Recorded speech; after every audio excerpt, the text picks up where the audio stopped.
The morning started like any other Tuesday until the sky turned dark. Not with clouds, but with ships. Massive metal structures the size of cities hung in the air above New York, London, Tokyo, and every major city on Earth. They cast shadows that stretched for miles, blocking out the sun and making the world feel cold and strange. Jake Thompson was drinking his third cup of coffee at Channel 7 News when his producer ran into the room. Her face was white with shock, but her eyes were bright with excitement. This was the story of a lifetime. Jake dropped his coffee mug and rushed to the news desk. Within minutes, he was on air, staring into the camera with barely controlled excitement. Good morning, I'm Jake Thompson, and we're bringing you breaking news that will change everything we know about life in the universe, he said, his voice steady despite his racing heart. Alien spacecraft have appeared over major cities worldwide. We're getting reports from every continent. These ships are enormous, people. We're talking about structures that make our biggest buildings look like toys. The alien ships hung in the sky for 3 hours without doing anything. People came out of their houses, offices, and schools to stare up at them. Traffic stopped as drivers got out of their cars to take pictures. Social media exploded with photos, videos, and wild theories about what was happening. Then the ships spoke. The voice came from everywhere at once. It boomed from the ships, from every television, radio, and phone on the planet. It spoke in perfect English, though something about the tone felt cold and mechanical. People of Earth, I am General Zarketh of the Corvani Empire. Your world has been chosen for absorption into our great civilization. You have 72 hours to surrender completely. Lay down your weapons, dismiss your leaders, and prepare for occupation. If you refuse, your species will be eliminated, and your planet claimed by force. This is not a negotiation. This is your only warning. The message repeated in every language on Earth. Then the ships went silent again. General Zarketh expected what always happened next. Panic, chaos, governments falling apart as leaders begged for mercy, military forces scrambling to mount hopeless defenses, citizens fleeing in terror or rioting in the streets. In his 300 years of conquest, he had seen it happen on 47 different worlds. The pattern never changed, but Earth was different. Jake Thompson was back on air within minutes, and he was smiling. Actually smiling. Ladies and gentlemen, this is incredible. We're witnessing first contact with an alien species, and they want to take over our planet. I mean, how amazing is this? It's like every science fiction movie ever made is coming true right in front of our eyes. The reaction across the planet was unlike anything General Zarketh had ever encountered. Instead of running away, humans were running toward the alien. Ships with cameras and phones. Instead of hiding, they were setting up lawn chairs and grills on rooftops to get better views. Social media filled with memes about the invasion, and someone had already created a hashtag, Alien Invasion Party. President Lisa Martinez called an emergency session of Congress, but when she addressed the nation that evening, her speech was nothing like what the aliens expected. My fellow Americans and citizens of the world, she began, standing calmly behind the presidential podium. Today, we received our first communication from an alien species. While their message was somewhat aggressive, I want everyone to remain calm and remember that this is a historic moment for all of humanity. She paused and seemed to suppress a small smile. I've spoken with world leaders, military commanders, and scientific advisors. We've decided that the best course of action is to treat this as a learning experience. We're going to see what these aliens can do, study their technology, and hopefully establish some kind of dialogue. In the meantime, I encourage everyone to stay safe, stick together, and maybe grab some snacks. This could be quite a show. General Zarketh watched the broadcast from his command ship, his 4 eyes blinking in confusion. In all his years of conquest, no species leader had ever suggested that their citizens grab snacks while facing annihilation. His tactical officers were equally puzzled. "Sir," said his second-in-command, "we're intercepting communications across the planet. The humans are not responding with expected fear patterns." Zarketh reviewed the intercepted messages. Instead of desperate pleas for help or panicked evacuation plans, humans were sending messages like, "Hey, want to come over and watch the alien invasion from my roof?" And "Mom's making sandwiches for the end of the world, you coming?" One message particularly confused him. "Dude, this is better than any movie. I hope they start with the flashy explosions soon. I brought popcorn." The aliens had sophisticated psychological warfare computers that could predict how any species would react to their ultimatum. The machines had analyzed human culture, technology, and behavioral patterns. They predicted panic, surrender, or desperate last-ditch military resistance. But the computers had not accounted for a species that would treat an existential threat as entertainment. By the end of the first day, humans had turned the alien invasion into a global event. Street vendors were selling "I survived first contact" t-shirts. News channels were providing 24-hour coverage with expert panels discussing alien ship design and invasion tactics, like sports commentators. Children were playing games where they pretended to be aliens conquering Earth, and somehow they were having fun with it. General Zarketh found himself facing something he had never encountered in 3 centuries of warfare, a species that was not afraid of him. They were excited. They were curious. Some of them even seemed disappointed that nothing explosive had happened yet. As the first day of the 72-hour ultimatum ended, Zarketh realized he might have made a terrible mistake. He had expected to conquer a primitive, fearful world. Instead, he was dealing with beings who treated his ultimate weapon of terror as a form of entertainment.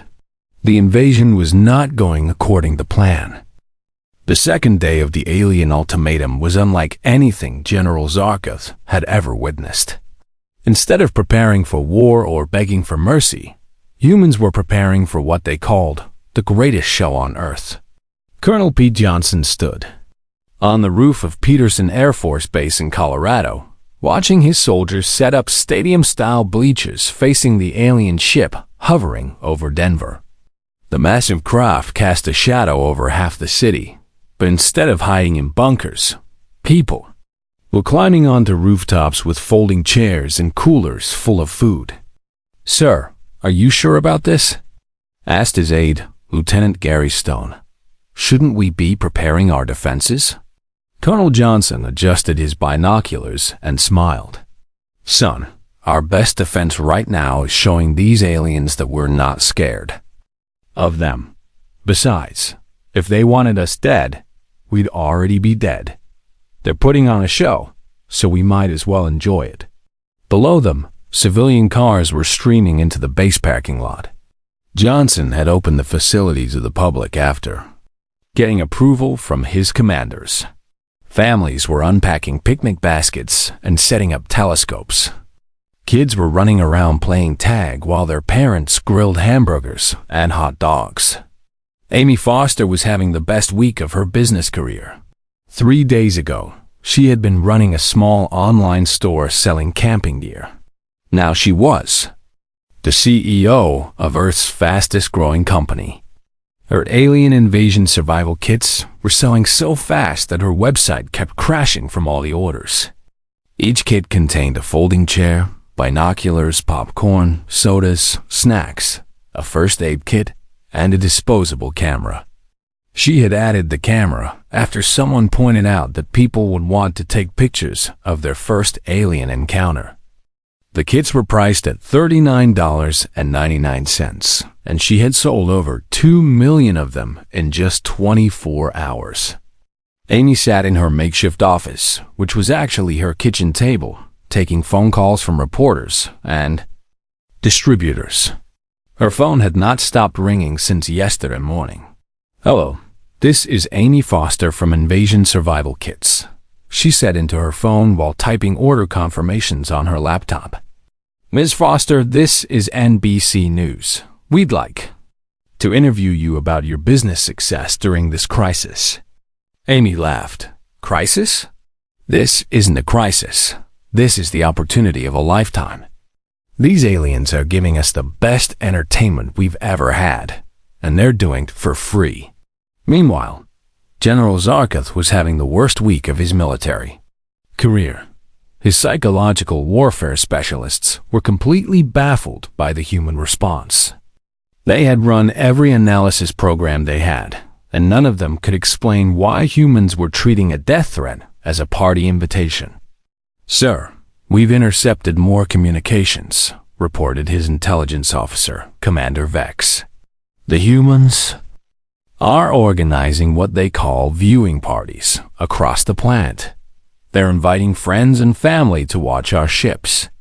Some of them are charging admission fees. Zarketh's 4 eyes narrowed in confusion. Charging admission to watch us threaten. Them? Yes, sir. And they're rating us. They have something called social media where they post comments about our ships. Most of them are positive reviews.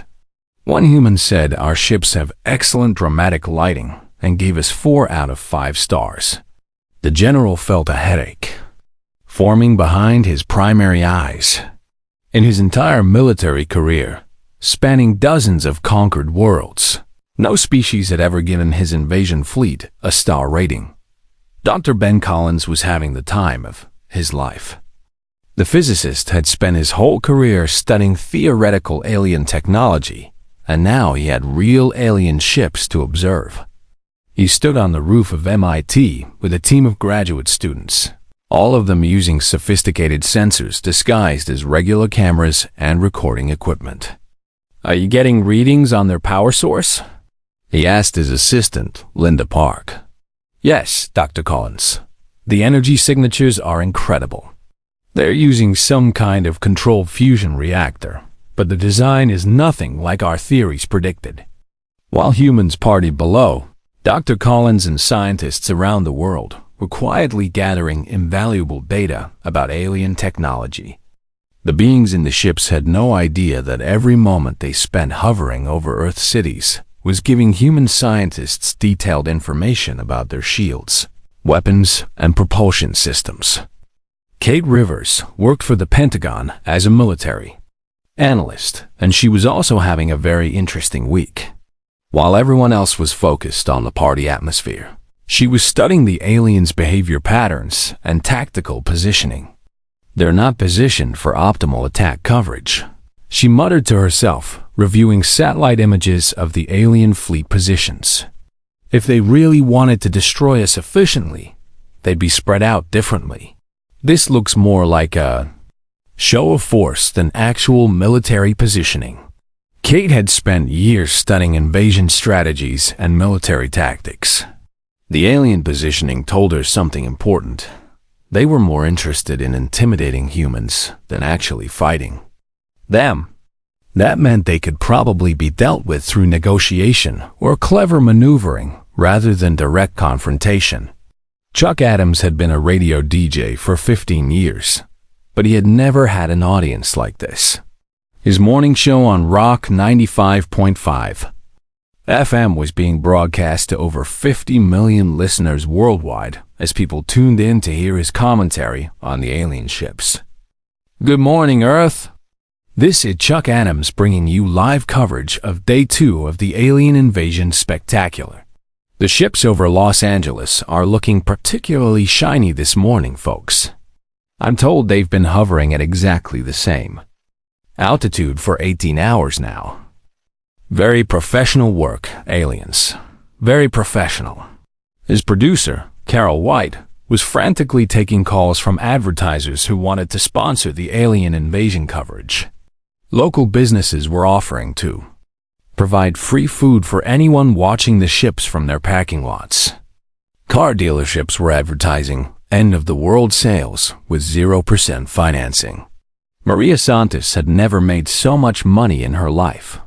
She owned a food truck, called Maria's Tacos, and normally she made maybe $200 on a good day. Yesterday, she had made over $3,000 selling food to people watching the alien ship over Phoenix. She had parked her truck in the best spot she could find, right in the middle of a crowd of several thousand people who had gathered in a park to stare up at the alien vessel. Business was so good that she had called her 3 sisters to bring their food trucks too. "Maria, we're running out of beef," called her sister Rosa from inside the truck. "Call Tony at the meat market. Tell him to deliver everything he has. These people are hungry, and they're not going anywhere until something happens with that ship." By the end of the second day, General Zarkov was receiving reports that made no sense to him. Humans were not just unafraid of his invasion fleet. They were enjoying it. They were making money from it. They were treating his instruments of galactic conquest like tourist attractions. Worst of all, they were studying his ships. His sensors detected scanning equipment hidden among the human crowds. These primitive beings were using their casual response as cover for intelligence-gathering operations. For the first time in 3 centuries of military service, General Zarkov began to wonder if he had made a serious mistake. He was not dealing with a typical primitive species. He was dealing with something completely unprecedented, something that treated existential threats as entertainment opportunities. The 72-hour deadline arrived on a bright Friday morning. General Zarkov had expected the humans to spend their final hours in prayer, panic, or desperate last-minute negotiations. Instead, they threw the biggest party in human history. The alien general stood on the bridge of his command ship, looking down at the crowds of humans gathered in every major city on Earth. They had brought lawn chairs, umbrellas, coolers full of food, and what appeared to be scorecards. Some were holding up signs that said things like, "Welcome to Earth," and "We rate alien invasions." "Sir, the deadline has passed," reported Commander Vex. "The humans have not surrendered. They appear to be waiting for us to begin the demonstration." Zarkov nodded grimly. He had hoped it would not come to this, but the humans had forced his hand. According to Corvani military doctrine, he now had to demonstrate his power by destroying a significant target. This would show the humans what they faced and give them one last chance to surrender before total annihilation. He had chosen his target carefully: Peterson Air Force Base in Colorado. It was a major military installation that would demonstrate Corvani's superiority while eliminating a key human defense facility. The base was home to over 15,000 military personnel and their families. But when Zarkov's sensors scanned the base, he found something strange. The facility was completely empty of military equipment and personnel. Every building was vacant. There were no aircraft, no weapons, no soldiers. It was as if the humans had simply abandoned their most important military assets. "Commander, run a full scan of all major military installations on the planet," Zarkov ordered. The results were the same everywhere. Every military base, weapons, facility, and strategic location had been quietly evacuated over the past 3 days. The humans had moved their important assets to unknown locations while appearing to ignore the alien threat completely. "Sir, there are large crowds of civilians gathered around Peterson Air Force Base. They appear to be watching us." Zarkov looked at the tactical display and saw something that made his headache worse. Thousands of humans had gathered in the hills and fields around the empty military base. They had set up what looked like an outdoor theater, complete with giant screens, bleachers, and concession stands. Many were holding up numbered cards like judges at a sporting event. Colonel Johnson stood on a hill overlooking his former base, now empty and ready for alien target practice. He had spent the last 2 days secretly evacuating everything important while publicly acting like he was just preparing for a viewing party. Every piece of valuable equipment, every classified document, and every person had been moved to secure locations. All units report safe distances achieved, came the voice through his radio. Roger that. Let the show begin, Johnson replied, then turned to the crowd behind him. Ladies and gentlemen, please take your seats. The demonstration is about to start. Chuck Adams had set up his radio equipment on the hillside and was providing live commentary to the world. Good morning, everyone. This is Chuck Adams broadcasting live from what we're calling Ground Zero Party Central. The alien ship is positioning itself over the empty Air Force Base. Folks, this is it. We're about to see alien weapons technology in action. Amy Foster moved through the crowd selling her invasion survival kits and taking orders for I Survived the Alien demonstration t-shirts that she had printed overnight. Business was incredible. She was making more money in one morning than she usually made in a year. General Zarkov gave the order to fire. A brilliant beam of energy lanced down from his ship and struck the largest building on the military base. The structure vaporized instantly in a flash of light and heat that could be seen for miles.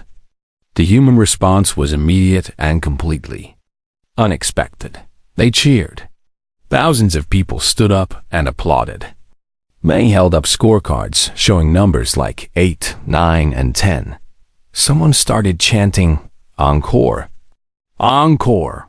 Other humans were taking pictures and recording videos of the destruction. Chuck Adams grabbed his microphone. Ladies and gentlemen, that was absolutely spectacular. The precision, the power, the special effects. I'm giving that explosion a solid 9 out of 10. The only thing missing was some dramatic music. Dr. Collins watched the destruction through his disguise sensors and smiled. The alien weapon had performed exactly as his calculations predicted. More importantly, his equipment had recorded detailed information about the energy beam's frequency, power output, and targeting system. Did you get all that?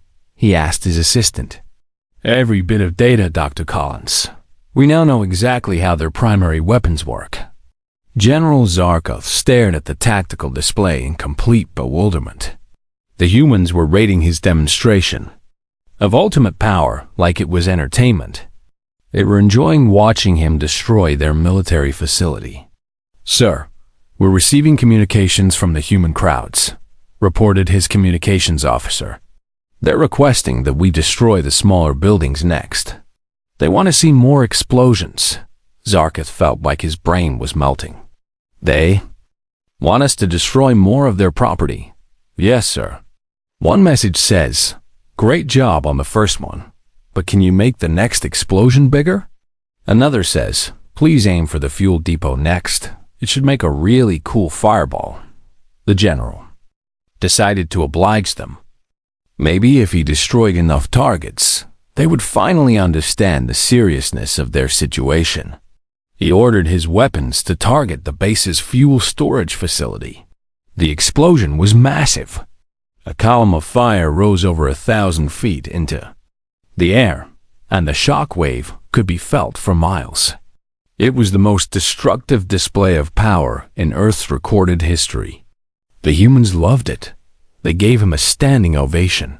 Someone started doing the wave through the crowd. A group of college students began chanting, "Aliens, aliens, aliens," like they were at a football game. Maria Santos was working frantically to keep up with food orders. People were so excited by the explosions that they were buying everything she had. Her sisters had sold out of tacos an hour ago and were now just selling drinks and chips. "Maria, the people want to know if we take requests for which building gets blown up next," called Rosa. "What do you mean, requests?" "They're offering to pay extra if we can somehow tell the aliens which target to hit next. They want to see the communications tower go down because they think it will make the best explosion." Kate Rivers watched the alien demonstrations with professional interest. Each attack was giving her more information about their capabilities and limitations. She noticed that they were being very careful to only target empty buildings. Their weapons were precise enough to avoid harming civilians, which meant they had excellent sensors and targeting systems. More importantly, they were responding to human suggestions about targets. That meant they were monitoring human communications and possibly trying to please the crowd. It was a significant psychological advantage. After destroying 6 empty buildings, General Zarkoth received a message that made him question his entire understanding of warfare. The human military leader, Colonel Johnson, sent a formal communication to his ship. Dear General Zarkoth, thank you for the excellent demonstration of your weapons technology. The crowd was very impressed. We rate your performance as 4.5 out of 5 stars. The explosions were spectacular, but we felt the pacing could have been better. Also, please consider adding some variety to your targeting. We suggest trying the old water tower next. It should make a nice splash effect. The message was signed Colonel Pete Johnson, Director of Alien Invasion Entertainment, Peterson Air Force Base Viewing Party. For the first time in his 3-century military career, General Zarkoth received constructive criticism about his planet-conquering technique from the people he was trying to terrify into submission.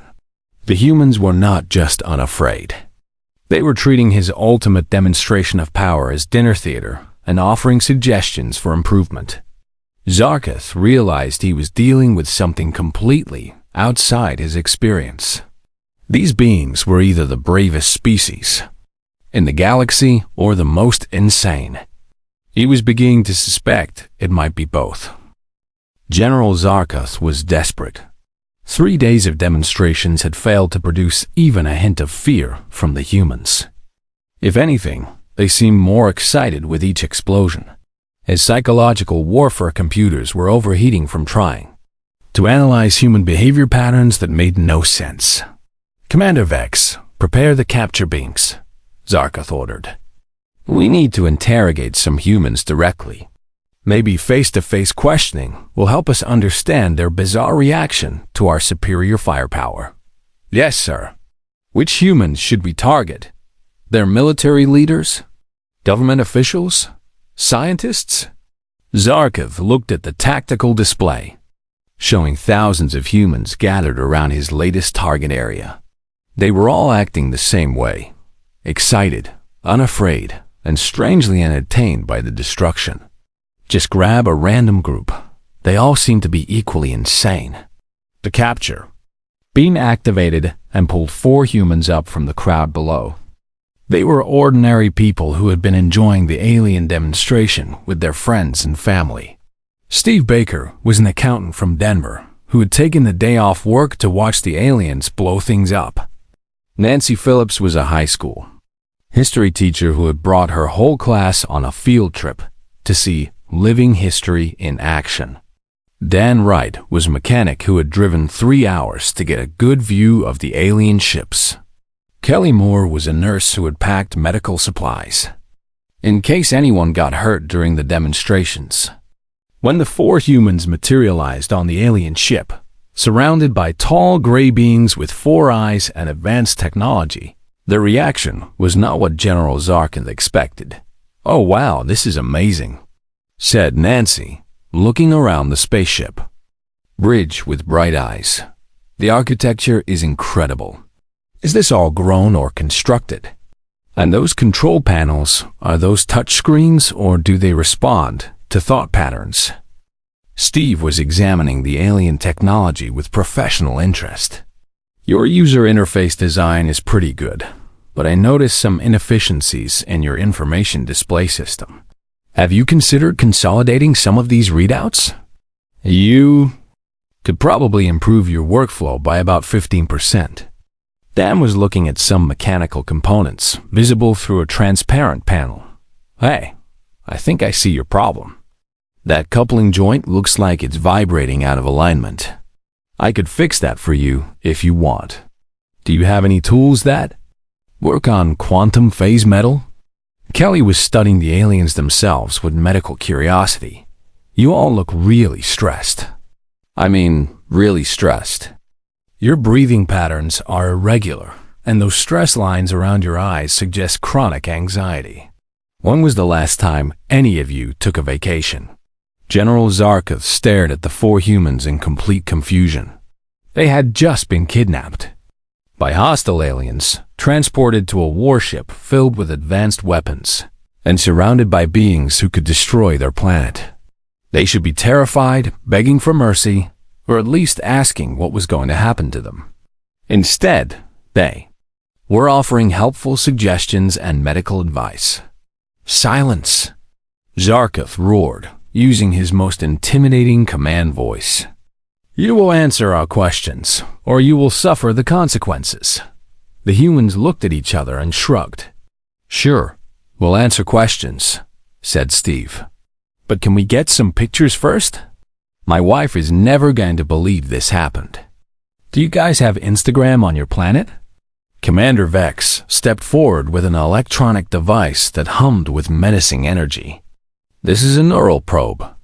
It will extract the information we need from your primitive brains. Kelly examined the device with professional interest. That's fascinating technology, but I have to ask, have you tested it for compatibility with human neural chemistry? Our brain structure might be different from other species you've encountered. You could accidentally cause a seizure, or worse if the frequency is wrong. Dan nodded in agreement. Yeah, and that power coupling looks unstable. Have you tried turning it off and on again? Sometimes that fixes electrical problems. General. Zarkov felt his headache getting worse. Why are you not afraid? We have destroyed your military installations. We have demonstrated our superior firepower. We could eliminate your entire species. Nancy raised her hand like she was in a classroom. Oh, I can answer that one.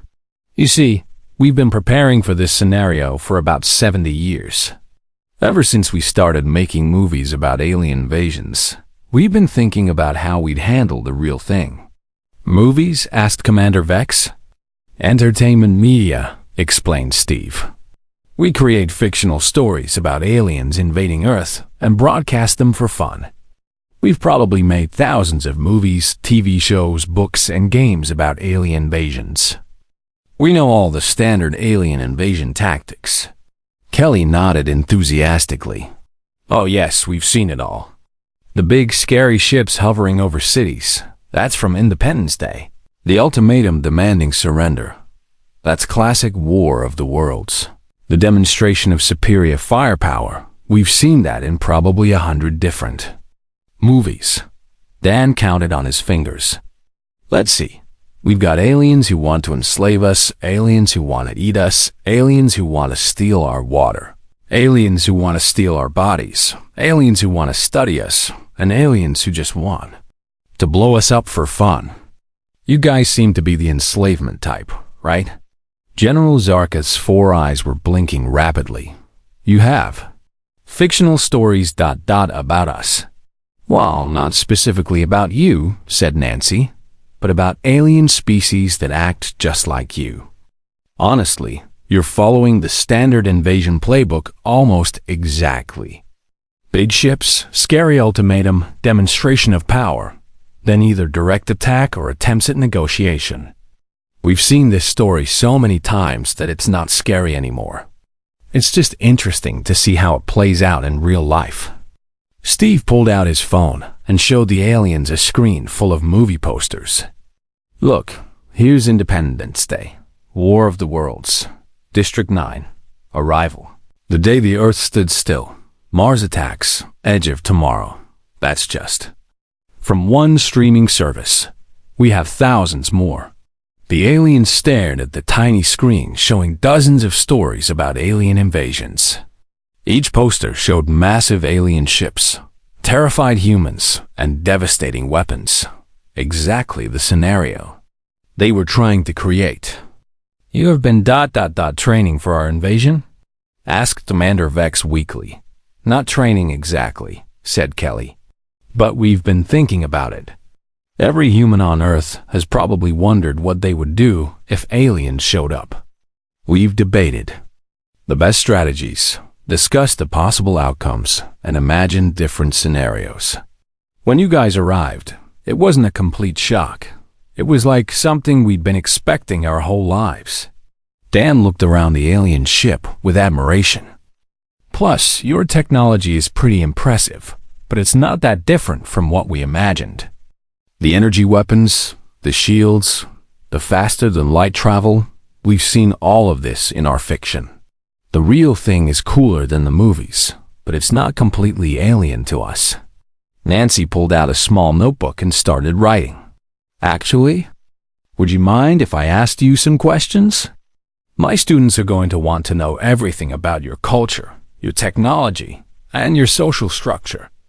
This is the educational opportunity of a lifetime. Steve looked at his watch. Also, how long is this interrogation going to take? I told my wife I'd be home for dinner, and she's making her famous pot roast tonight. If this is going to run late, I should probably call her. General Zarka sat down heavily in his command chair. In his 3 centuries of conquest, he had faced desperate military resistance, clever diplomatic negotiations, and even suicidal last stands. But he had never faced a species that treated his invasion like a learning experience and worried about being late for dinner. The humans were not just unafraid of his superior technology and firepower. They were familiar with it. They had been thinking about alien invasion scenarios for decades and had mentally prepared for exactly this situation.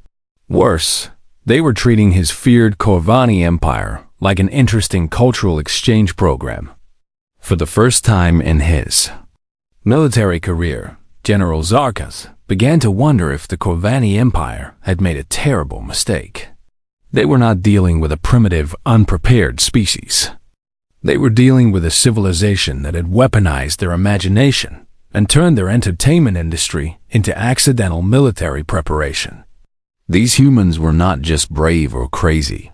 They were something far more dangerous. They were ready. General Zarkov sat in his command chair, staring at the 4 humans who had completely destroyed his understanding of how conquest was supposed to work.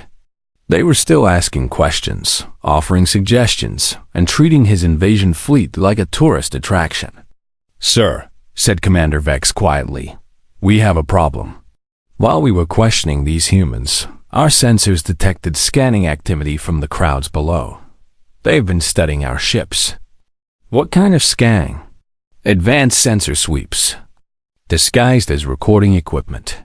They've been analyzing our shields, weapons, power sources, and communication systems. Sir, they know almost everything about our technology now. General Zarka felt his stomach drop. While his forces have been trying to intimidate the humans with demonstrations of power, the humans have been calmly studying every detail of Corvani military technology. They had used their casual, unafraid attitude as perfect cover for intelligence gathering. Dr. Collins was indeed having the most productive week of his scientific career. While the aliens focused on their useless intimidation tactics, his team had learned more about advanced technology than humanity had discovered in the past century. "The power source analysis is complete," reported his assistant. "We understand how their fusion reactors work. The shield frequency data is solid. And we've figured out their communication protocols." Dr. Collins smiled as he reviewed the data. "Excellent. Send everything to the Pentagon immediately. And prepare a summary report for the President." Kate Rivers received the scientific data within minutes and combined it with her tactical analysis. The picture that emerged was clear. The aliens were powerful but not invincible. More importantly, they were following predictable patterns that human military strategists could counter. She picked up her secure phone and called the White House. "Mr. President, we have a complete analysis of the alien capabilities. Bottom line, we can defend ourselves if necessary, but I don't think it will come to that." President Martinez was in her Situation Room with military advisors and cabinet members. Everyone looked tense except for her. She had been watching the reports from around the world and was amazed by how well her people were handling the crisis. "What do you mean, Kate?" "The aliens are confused and getting desperate. Their entire strategy depends on fear, and we're not giving them any. They're making mistakes, revealing their capabilities, and responding to our suggestions. They're not in control anymore. We are." Back on the alien ship, Steve Baker was examining a technical manual that one of the aliens had left on a nearby console. "Hey, this is interesting. Your invasion manual is really detailed, but it seems like you guys only have one strategy. What do you do when the fear thing doesn't work?" Nancy looked up from her notes. "That's a good point. In our history classes, we study different military strategies. The Romans used fear, but they also used diplomacy, economic pressure, and cultural integration. You guys seem to only have the fear option." Dan was still looking at the mechanical systems. "Yeah, and your equipment is really specialized for intimidation, but not very flexible for other situations. It's like you brought a hammer to fix a watch." Kelly nodded. "From a psychological standpoint, you're showing classic signs of operational stress. Your entire identity is built around being scary conquerors, but when that doesn't work, you don't have backup plans." General Zarkoth listened to the humans analyze his military strategy like it was a school project. They were pointing out weaknesses in the Corvani approach that his own officers had never noticed. Worse, they were right about everything. "Sir," Commander Vex interrupted, "we're receiving a transmission from Earth's leaders." President Martinez appeared on the main screen, sitting calmly behind her desk in the Oval Office. She looked relaxed and confident, not like someone facing an alien invasion. "General Zarkoth, I hope you're treating our citizens well. I wanted to discuss your situation with you directly." "Our situation?" Zarkoth replied. "You are the ones facing conquest." "Actually, that's what I wanted to talk about. You see, we've been analyzing your ships and your tactics for the past few days. Our scientists and military experts have learned quite a lot about your capabilities. We know how your weapons work, how your shields function, and how your ships operate." Zarkoth felt cold fear creeping up his spine. President Martinez continued, "More importantly, we figured out your psychology. You're a species that conquers through intimidation, but you've never encountered a species that isn't intimidated by you. You literally don't know what to do next." "We could destroy your planet," Zarkoth roared. "You could try," Martinez replied calmly. "But you won't. You know why? Because if you wanted us dead, you would have started killing us 3 days ago. Instead, you've been very careful to only target empty buildings and avoid civilian casualties. You're not conquerors. You're bullies. And bullies only work when people are afraid of them." Chuck Adams was broadcasting live from his hillside position, providing commentary on the conversation between Earth's president and the alien general. "Ladies and gentlemen, this is incredible. Our president is basically giving the alien commander a psychology lesson. I've got to say, she's handling this better than most people handle difficult customers at the grocery store." Maria Santos and her sisters had sold out of food hours ago, but they stayed to watch the finale of what people were calling the greatest show on Earth. The crowd around them was buzzing with excitement as the drama unfolded. "I think we're winning," said Rosa. "Winning what?" asked Maria. "I don't know, but look at the aliens. They look scared." She was right. On the giant screens showing the alien ship's bridge, General Zarkoth and his crew looked confused, frustrated, and increasingly desperate. President Martinez delivered the final blow. "General, let me make you an offer. You can leave peacefully right now, and we'll give you positive reviews on social media. 5 stars, excellent customer service, very entertaining invasion. Or you can try to follow through on your threats and discover what happens when you fight a species that's been preparing for this scenario in their entertainment media for 70 years. Steve Baker raised his hand. Oh, and if you do decide to attack, you should know that we've already figured out how to disable your shields. Dr. Collins sent the shield frequency data to our military about an hour ago.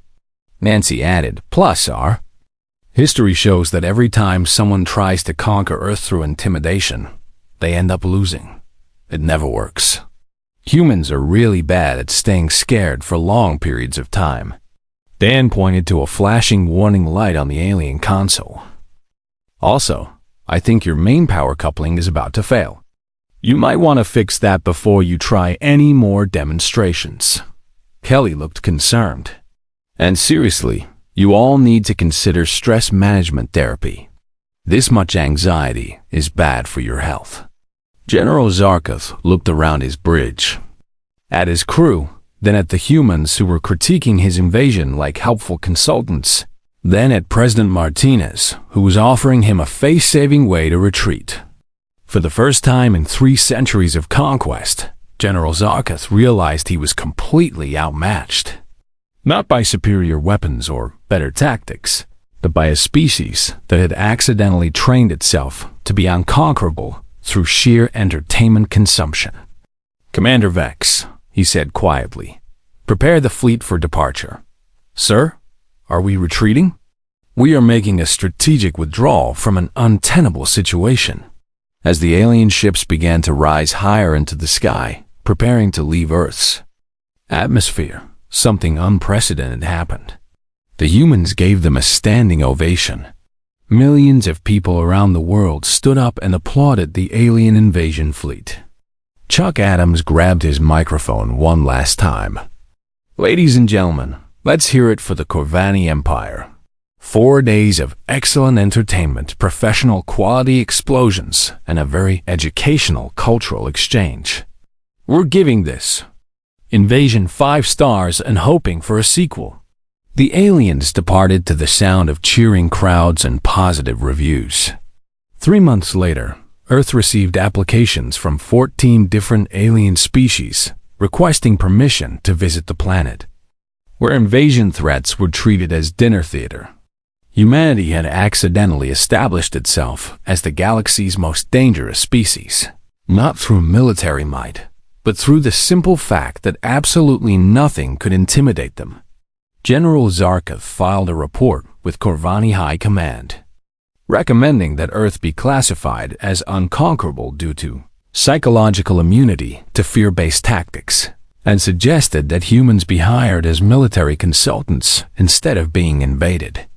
The humans, meanwhile, started a new entertainment genre called Real Alien Reviews and began charging admission for future alien encounters.